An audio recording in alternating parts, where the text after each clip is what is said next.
In this lecture, we will learn how to translate English sentences into logical expressions. Now, why do we need to convert English sentences to logical expressions? There are, of course, multiple reasons to translate English sentences to logical expressions. Let's consider a few of them. First of all, it removes ambiguity. This is the major reason why we are translating English sentence to logical expressions.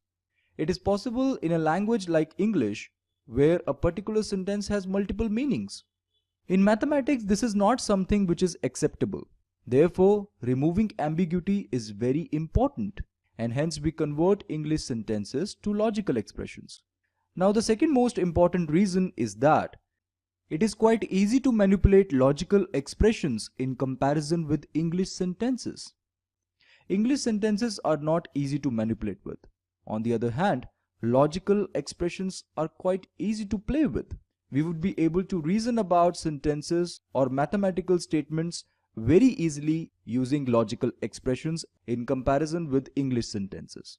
And the third reason is we would be able to solve puzzles very easily if we consider logical expressions instead of English sentences. Now let's consider one example in order to understand how do we able to convert English sentences to logical expressions. You are not allowed to watch adult movies if your age is less than 18 years or you have no age proof. Now the first step that we need to follow in order to convert this English sentence into a logical expression is as follows. Find the connectives which are connecting the two prepositions together. In order to convert this English sentence, we first need to find out the connectives which are joining the two prepositions together. Like we can easily see that this is one preposition. You are not allowed to watch adult movies. And this is the compound preposition, your age is less than 18 years or you have no age proof. These two prepositions are connected together using if construct. Isn't that so? So this is one connective. Now this compound preposition is connected by using or, right? Now the second step is to rename the prepositions. In this sentence, not only we find out the connectives but also the prepositions. Now our job is to rename these prepositions one by one. Let Q is you are allowed to watch adult movies. R is your age is less than 18 years. S is you have age proof. Now we are all set to convert this English sentence into a logical expression.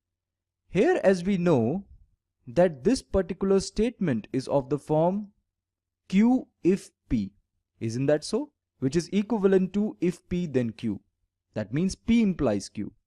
If suppose this whole compound preposition is P, then this statement is of the form P implies not Q, because here as we can see, Q is you are allowed to watch adult movies. But here it is written you are not allowed to watch adult movies. Therefore, this statement is of the form P implies not Q, right? But what is P? P is R or not S. Isn't that so? As R is the preposition, your age is less than 18 years, and S is the preposition, you have age proof. So this statement, your age is less than 18 years, or you have no age proof, is R or not S. Isn't that so? Therefore, logical expression for this English sentence would be R or not S implies not Q. Now, let's consider one problem. Are these system specifications consistent? We will understand the meaning of consistent later on, but let's first consider all the system specifications. The system is in multi-user state if and only if it is operating normally. If the system is operating normally, then the kernel is functioning. The kernel is not functioning or the system is in interrupt mode. If the system is not in multi-user state, then it is in interrupt mode. The system is not in interrupt mode. These are all the system specifications. Our job is to find out whether these system specifications are consistent or not. In order to find out whether these system specifications are consistent or not, our first job is to convert these specifications into logical expressions. We already learned that how do we able to convert these English sentences to logical expressions? Let's say P is the system is in multi-user state. Let Q is the system is operating normally. Let R is the kernel is functioning, and S is the system is in interrupt mode. Let's start from the first statement itself and try to convert this statement to a logical expression. The system is in multi-user state if and only if it is operating normally. Now how do we convert it into a logical expression? Here, as we know, P is the system is in multi-user state and Q is the system is operating normally.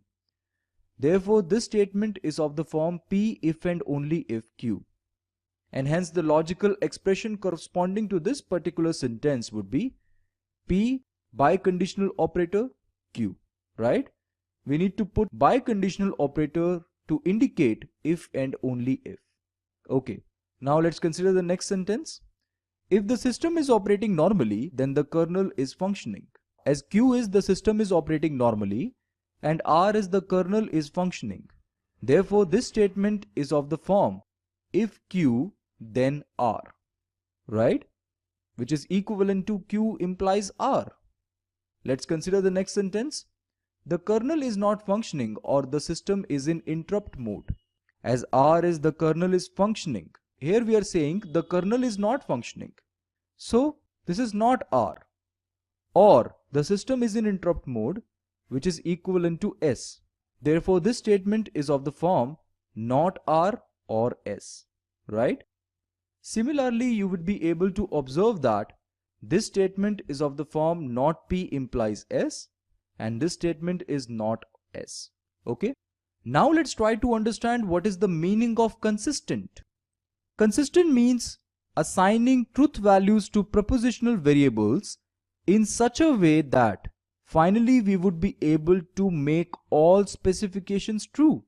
This is the meaning of consistent. Consistent simply means that we need to make all these specifications true by assigning some truth values to these propositional variables P, Q, R and S. Whatever the truth values of P, Q, R, S we choose, our ultimate job is to make all these specifications true. This is what consistent means, right? Now, how do we start? There is one tip that I would like to give you. Always start from the statement which involves least number of propositions. From these logical expressions, we can clearly see that not S involves the least number of propositions. Therefore, it is better to start from this particular proposition, try to make this proposition true, and then move to other statements. Okay. Now let's try to make not S true. Not S can be true when S is false, isn't that so?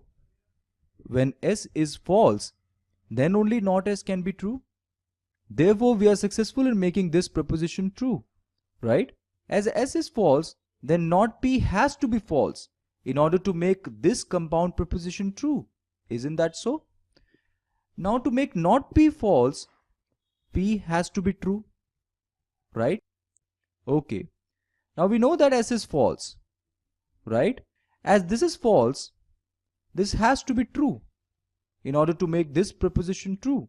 Therefore, if not R is true, then R would be false, right? Now, as R is false, if this is false, this has to be false. Therefore, Q is also false. And we know that P is true and Q is false. We would be able to make this proposition true, this one true, this one true, but we would not be able to make this proposition true. This compound proposition is true when both P and Q are true or when both P and Q are false. But here, P is true and Q is false. Therefore, this proposition is finally false.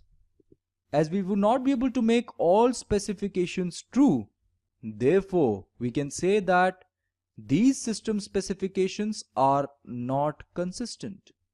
We would be able to make this statement true, this one true, this one true, this one true, but we would not be able to make this compound proposition true, and hence these system specifications are not consistent. Okay friends, this is it for now. Thank you for watching this lecture.